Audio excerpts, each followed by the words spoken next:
Okay, so if you are brand new to Blender and you're like, how do I even 3D? And this is the perfect first video for you. First of all, moving around, if you middle button mouse click, that means click down on your scroll wheel and click and drag, you can go around your 3D. Scrolling back and forth on the scroll wheel will zoom in and out. And if you click and drag with your scroll wheel while holding shift, you can kind of pan this back and forth. So that's pretty much how you get around. There are two main modes in Blender. There is object mode and edit mode. Object mode is when you select a 3D mesh like this cube and you move and rotate it and scale it. Which if I go to this button right here, click on that, then that'll give me this little widget where I can move and rotate and scale this as I want. I'll hit Control a few times to get rid of that. So that's object mode. The other main mode is edit mode. And if you hit tab on your keyboard, that switches to edit mode. And edit mode is where you grab the pieces of a single mesh. And so this is where you get really detailed as far as actually changing the shape of things. So I'll just kind of click off of this real quick. And you can see these little dots. These dots are called vertices. This is a point in 3D space that helps define the shape of something in 3D. And I'll go and hit this little button thing again. I can move things around and actually change the shape of this cube. So grabbing parts of the mesh, that happens in the edit mode. I can always get out of edit mode by hitting tab again. And now I'm back into object mode and I can move this around as one piece, but I can't grab any of the little parts of it. Hit Control Z a couple times. Now, back in edit mode, there are different ways to grab different types of pieces of this 3D. So we've been talking about vertices, so these little points, right? But you can also grab the edges, which I can go up to these buttons right here and change whether I'm using vertices, edges, or faces. So I could just click on this second one, and now I can grab the edges and move the edges like that. Or I can grab faces, and I can grab a face and adjust it. So it kind of depends on what kind of changes you want to make to your 3D, whether you grab a face, an edge, or a vertice. You can quickly switch between face, vertices,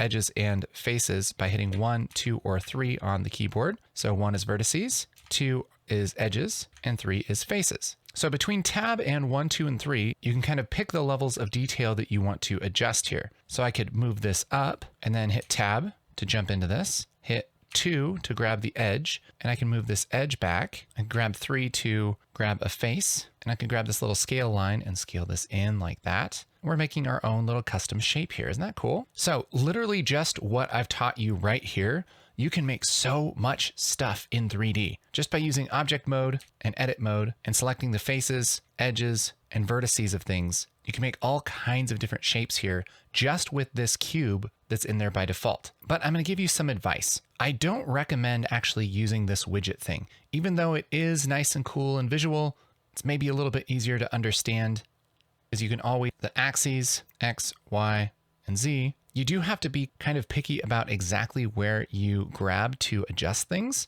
And so I'd really recommend actually turning this off. So going back up here to our regular selection mode and using keyboard shortcuts instead. Now I'm going to turn on a little extension that shows my keyboard shortcuts and everything down here so that you can see what the heck is going on. And let's just get rid of this cube and let's just go back to our normal cube here. And let's take a look at how we can move this around just using some keyboard shortcuts. So I can select this just by clicking on it. And if I want to move this, I can hit G for grab. And that's going to move this around like this. And it's kind of funny because anytime that I hit a keyboard shortcut, it's just going to kind of bring me into that mode. So when I hit G, anywhere where I move my mouse, it's going to just grab and move this cube. And I can left click to save that change, or I can right click to cancel it. Let's say I want to move this along the Y axis right here, this green axis. I can hit G and then I can hit Y, and that's going to snap that movement to that Y axis. I can also kind of abandon that and just hit X and then constrain it to the X axis. Same for Z. It's up and down in Blender. And so if I want to move something, I can quickly just hit G and then whatever axis I want to move it on. So if I want to move this back, I could just hit GY, move that back really quick. And you pretty quickly get used to moving things around this way. Now, in a similar way, you can rotate things. So R for rotate, that's going to rotate this based on my camera view, which isn't really on an axis.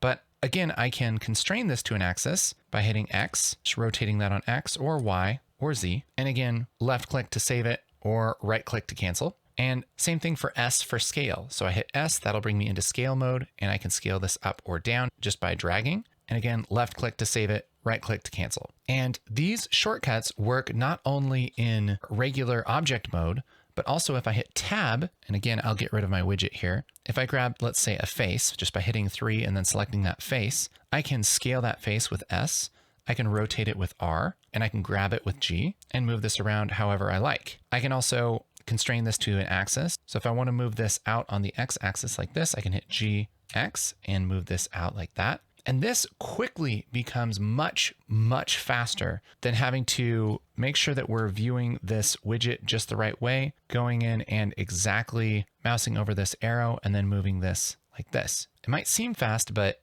the distance that you have to travel with your mouse adds up. And especially if you're doing a lot of modeling, working in Blender a lot, trust me, this is much, much faster, especially combining it with other keyboard shortcuts that we're going to learn here in a few minutes. This is really, really essential. So, you know, S for scale, R for rotate, just on the Z, right?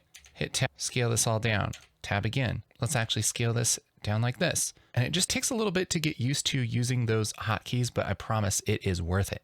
So we can edit a cube by going into the edit mode and grabbing various parts and moving, rotating, and scaling them. But what if we want to add some detail to this cube? What if we want something that is more than 6 sides and 8 vertices and 12 edges? Well, that brings us to a very essential part of modeling, which is an extrude. So let's say I want to make this cube a little bit longer like this. I could grab this face with G, constrain it to X, and bring it out like this. But that doesn't give us any more resolution. That means that there aren't any vertices right here in the middle.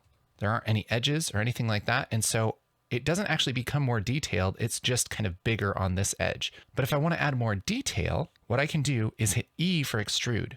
If I just hit E once, then it's going to constrain that to extend this straight out like this, which happens to work on the X axis. And now I have these edges here too. And so I could scale this, and we actually have more detail than we did because of these edges right here. And so that's how you make things that are more complicated than a cube, is you extrude any face that you want to kind of duplicate and kind of stretch out and make new geometry from. And this is like the 80-20, man. This is the most important thing. If you know how to move, scale, and rotate stuff, and you know how to extrude, you can make 1,000 times more things now, just from this one piece of information.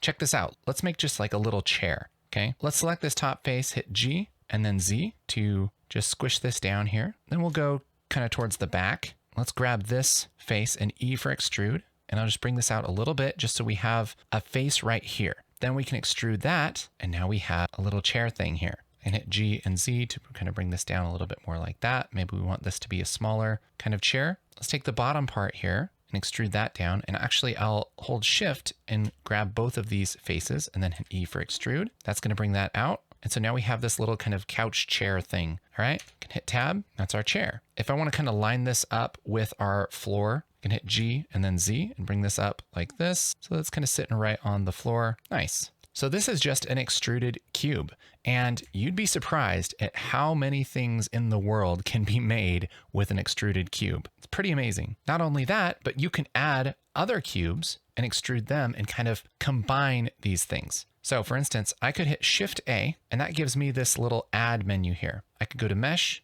and just say cube. That's going to make another cube.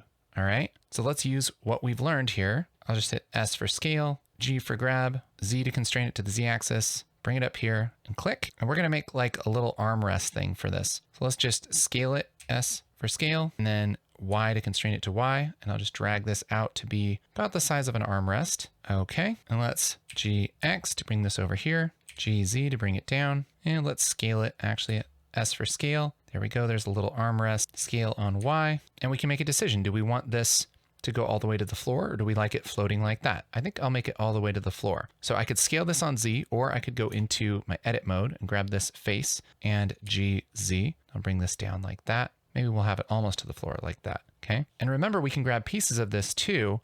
So if I hit 2 on the keyboard, I can select just this edge, GZ, bring this up, kind of make it interesting like that. I'll hit tab so I can move this whole thing, GX, because it's the X axis, red axis is X. Yeah, maybe we'll move this up a little bit. And I'm just kind of moving around and looking at what this looks like.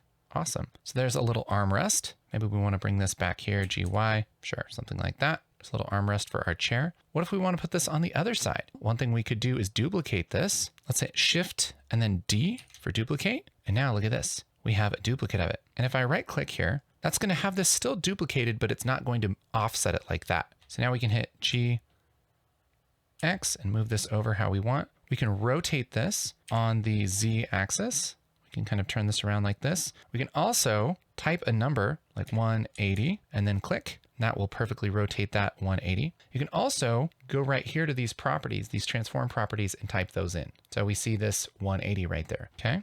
And now we have this chair. Isn't that cool? So there are a lot more tricks to modeling. There's probably already things you're like, well, but how do I do this? Do me a favor and put those in the comments. And I'm going to make more videos about basic modeling to help you out very soon. Until then, open up Blender, grab a cube, and start making some basic stuff like this, because I promise you're going to learn so much just by doing this exercise. If you want a little cheat sheet on Blender, there is a link down in the description. You can get that for free. It goes over these techniques as well as some other very important stuff for noobs, including some keyboard shortcuts. I think you'll really like it. Thanks for watching.